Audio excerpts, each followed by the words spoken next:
Hello guys, मेरी mama के लिए लाइक और सब्सक्राइब करें। पिया हो हरियर हरियर चूड़िया पर चारबा पेन्हे के विचार बाना। पिया हो हरियर हरियर चूड़िया पर चारबा पेन्हे के विचार बाना। जब ले चूड़िया ना ले आइब तब ले जेवना ना बनैब। जब ले चूड़िया ना ले आइब तब ले जेवना ना बनैब। पिया हो बात पूछब 12 बजे रात के और चन में बांध के ना। पिया हो बात पूछब 12 बजे रात के और चन में बांध के ना। पिया हो हरियर हरियर सरिया पर चारबा पेन्हे के विचार बाना।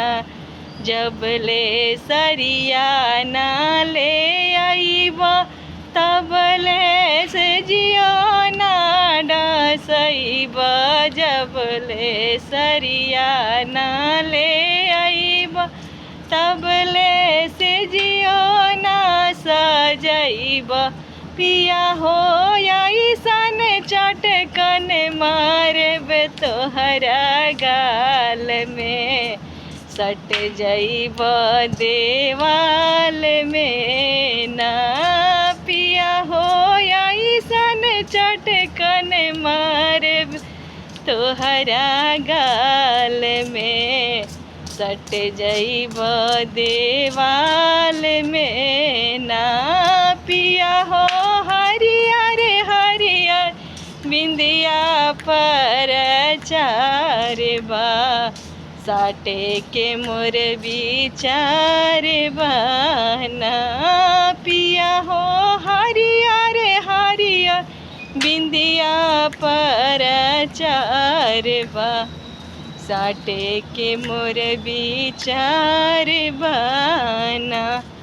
जब ले बिंदिया ना ले आइब तब ले घर में घुस ना देब। जब ले बिंदिया ना ले आइब तब ले घर में घुस ना देब। पिया हो बात पूछब 12 बजे रात के और चन में बांध के ना। पिया हो ऐसन चटकन मारब तोहरा गाल में सट जइब देवाल में ना।